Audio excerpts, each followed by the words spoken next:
Assalamualaikum warahmatullahi wabarakatuh. Alhamdulillahirabbil alamin wa bihi nasta'inu ala umuri waddin wa ala alihi washabihi ajmain amma ba'du. Asyhadu an la ilaha illallah wa asyhadu anna Muhammadar Rasulullah. Allahumma shalli ala sayyidina Muhammad wa ala ali sayyidina Muhammad. Rabbi syrli sadri wa yassir li amri wa hlul 'uqdatam min lisani yafqahu qawli. Alhamdulillah, puji syukur kehadirat Allah Subhanahu wa taala bahwasanya pada kesempatan pagi ini kita masih diberi nikmat iman, nikmat Islam, nikmat panjang umur, sehingga kita masih bisa mengikuti pembelajaran jarak jauh. Baiklah, anak-anakku sekalian, untuk materi kali ini kita membahas tentang sholat jamak dan qashar. Yang mana pembelajaran terdahulu kita telah membahas tentang sholat Jumat ya. Sholat Jumat, siapa yang membaca yang membacakan khotib, yaitu yang ceramah di podium itu namanya khotib, namanya, bukan kemarin masih banyak yang jawab tentang ustadz ya. Sekarang kita membahas tentang sholat jamak dan qashar.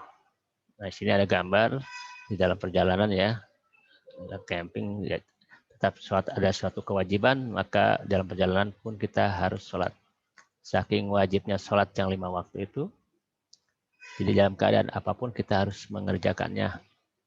Entah sakit dalam perjalanan, yang sakit pun sampai misalnya bisa duduk ya duduk, bisa tiduran ya tiduran. Saking wajibnya sholat sampai orang meninggal pun disolatkan. Nah itu saking wajibnya sholat. Maka dari itu untuk sholat 5 waktu jangan sampai ditinggalkan, karena itu suatu kewajiban dan merupakan rukun dari rukun Islam. Ya, nah yang namanya rukun salah satu dia dikerjakan maka gugur keislaman kita itu. Oke, nextnya berikutnya. Peta konsepnya di sini ada sholat jamak dan qashar, pengertian sholat jamak, pengertian sholat qashar, dan jamak dan qashar ada penggabungannya nanti. Ketentuannya, pengertiannya, hukumnya, syaratnya, syarat yang boleh dilakukan, macam-macam, dan tata cara serta prakteknya. Sini sholat jamak dan qashar. Dalilnya ada, yaitu di surat An-Nisa ayat 101 yang berbunyi, A'udzubillahi minasyaitonirrajim, Bismillahirrahmanirrahim. Wa ija darabtum fil ard falaisa alaikum junahun an taqsuru minas salat in khiftum ayyabtinakumul lazina kafaru innal kafirina kanu lakum aduwwum mubin. Yang artinya, dan apabila kamu bepergian di muka bumi kemana aja, maka tidaklah mengapa kamu mengqashar sembahyangmu. Jika kamu takut diserang orang-orang kafir, sesungguhnya orang-orang kafir itu adalah musuh yang nyata bagimu. Nah, jadi di sini salat jamak dan qashar merupakan aktivitas salat wajib yang khusus diperuntukkan bagi umat Islam dalam kondisi tertentu. Seperti musafir. Musafir itu dalam perjalanan, bukan musafir yang minta-minta ya. Jadi musafir itu orang yang dalam perjalanan, kayak kita mudik ke Jawa, kita mudik ke luar daerah, itu namanya musafir dalam perjalanan. Seperti yang dibahas tentang kemarin, sholat Jumat tidak diwajibkan untuk para musafir, itu dalam perjalanan, orang yang dalam perjalanan, musafir itu. Pelaksanaannya pun berbeda dari keadaan normal karena adanya ketentuan yang menyebabkan perbedaan tersebut. Hal yang terpenting adalah dimanapun umat Islam berada, kewajiban sholat tidak boleh ditinggalkan. Sekalipun keadaan sangat mendesak, saking wajibnya itu sholat. Nah, dalam tentara pun ada sholat, dalam keadaan perang ada sholat khusyuk, ada sholat ya sholat. Nah, di sini sholat jamak. Sholat jamak adalah menggabungkan atau mengumpulkan dua sholat fardu dan dilaksanakan dalam satu waktu. Seperti contohnya sholat zuhur dengan asar yang dikerjakan pada waktu zuhur saja. atau asar saja. Misal sholat zuhur sama asar dikerjakan pada waktu asar, atau sholat zuhur dan asar dikerjakan pada waktu zuhur. Serta sholat maghrib dan isya dikerjakan pada waktu maghrib atau isya. Sedangkan untuk sholat subuh tidak bisa dan tidak boleh dijamak. Sedangkan hanya 2 rakaat kan. Subuh itu nggak bisa. Subuh sendiri tidak bisa dijamak. Makanya kalau perjalanan kemana-mana diusahakan berangkatnya setelah subuh. Jangan sebelum subuh sholat. Atau bisa aja subuh, belum subuh tapi di perjalanan kita sholat subuh dulu. Karena sholat subuh tidak bisa dijamak dan dikosor. Hukum sholat jamak, hukumnya mubah. Mubah itu boleh bagi orang-orang yang memenuhi persyaratan. Jadi dibolehkan atau mubah bagi orang-orang yang memenuhi persyaratan. Syaratnya apa aja? Syarat sahnya yaitu sholat jamak. 1. Dalam perjalanan jauh yang jarak tempuhnya kurang lebih harusnya ini 80 km. Ini 17 km. 17 km malah dekat. Sini Bogor aja berapa kilo. Jadi yang benar yaitu dalam perjalanan jauh yang jarak tempuhnya kurang lebih 80,6 km. Dan perjalanannya bukan untuk maksiat atau berpoya-poya atau berbuat maksiat.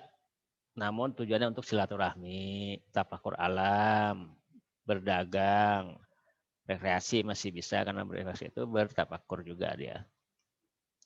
Maksiat itu dalam artinya untuk berpoya-poya, berjudi, dan sebagainya itu yang negatif-negatif nggak boleh. Dalam keadaan ketakutan dan rasa khawatir seperti perang. Nah, sahnya nih. Apa-apa lagi sekarang udah dipakai tuh. Terus sakit, hujan lebat, angin topan, dan bencana alam. Sedangkan sholat yang boleh dijamak yaitu sholat yang boleh dijamak zuhur dengan asar dan maghrib dengan isya. Jadi zuhur dengan asar, maghrib dengan isya. Sholat jamak ada bermacam-macam. Ada jamak takdim. Jamak sholat dirasakan waktu yang pertama. Misalnya, sholat zuhur dan asar dikerjakan pada waktu zuhur. Makanya disebut sholat jamak takdim. Jadi penggabungan sholat zuhur dan asar dikerjakan pada waktu zuhur disebut jamak takdim. Dan sholat maghrib dan isya dikerjakan di waktu maghrib. Nah, di situ takdim. Kalau sholat zuhur dan asar 4 rakaat tidak berubah sholat rakaatnya. Maghrib 3 dengan 4 rakaat, maghrib 3 rakaat. Jadi sholat zuhur dulu, baru sholat asar di waktu zuhur dikerjakannya. Terus sholat pas waktu maghrib. Maghrib dulu, baru sholat isya dikerjakan pada waktu maghrib. Jadi sholat isyanya dikerjakan dulu waktu maghrib. Sedangkan jamak takhir yaitu menjamak sholat yang dilaksanakan dalam waktu sholat yang kedua. Misalnya yang takhir itu sholat zuhur dengan asar dikerjakannya di waktu asar. Misalnya zuhur lagi berjalan, pas asar kita berhenti di pemberhentian atau di rest area. Maka kita kan zuhurnya udah tadi itu belum sholat zuhur, tapi ada waktu asar. Makanya sholat asar dulu baru sholat zuhur. Jadi 4 rakaat. Dan yang kedua, sholat maghrib dan isya dilaksanakan pada waktu isya.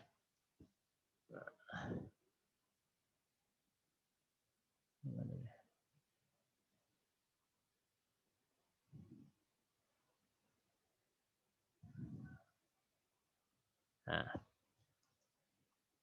syaratnya melaksanakan sholat jamak takdim mendahulukan sholat yang lebih awal dari kedua sholat.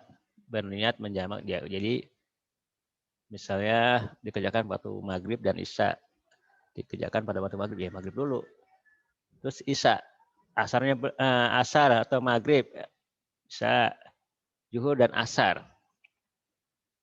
Dikerjakan misalnya sholat asar dulu baru zuhur. Yang punya wilayah dulu, yang punya waktu dulu. Berniat menjamak sholat. Nah, kita dalam perjalanan, wah ini nggak bakal ke Uber nih misalnya. Wah, kadang-kadang di dalam jalan masih udah udah zuhur. Sedangkan kita masih dalam mobil, misalnya dalam perjalanan dalam bis. Maka dalam arti kita niatkan untuk menjamaknya nanti di waktu asar. Jadi niat dulu. Terus tidak menyelengi antara dua sholat itu, kelewat misalnya. Sholat zuhur asar, tahu langsung maghrib isya, kelewat nggak bisa. Terus tetap dalam keadaan dalam perjalanan. Jadi udah sampai, misalnya udah di tempat sampai tujuan sih, udah bukan kosor lagi. Ini adalah keadaannya dalam perjalanan. Misalnya nanti ketika ada tur Jogja, tur ke Bandung, atau dan sebagainya, atau mudik, nah seperti itu. Nanti dijalankan ini, dipraktekkan. Kalau Pak nggak hafal atau gimana, bawa buku panduannya, ada Mbah Google, sekarang udah gampang. Sebenarnya nggak sulit untuk zaman sekarang itu. Banyak media-media informasi, media informasi di gadget ya, di HP udah banyak, di bawah Google bisa nanya. Yang penting ada kemauan dari kitanya untuk belajar. Jadi tidak usah ini. Toh untuk game segala macamnya bisa kalian upload atau kalian download. Kenapa untuk materi pembelajaran ibadah, masalah ibadah ini nggak bisa gitu kan? Jadi itu kembali lagi ke kemauan kalian untuk belajar, apalagi masalah agama. Karena nanti ini untuk agama urusannya dunia dan akhirat saja, nggak hanya di akhirat, di dunia aja. Sini sampai akhirat urusannya. Syarat-syaratnya, nah di sini nggak jauh beda.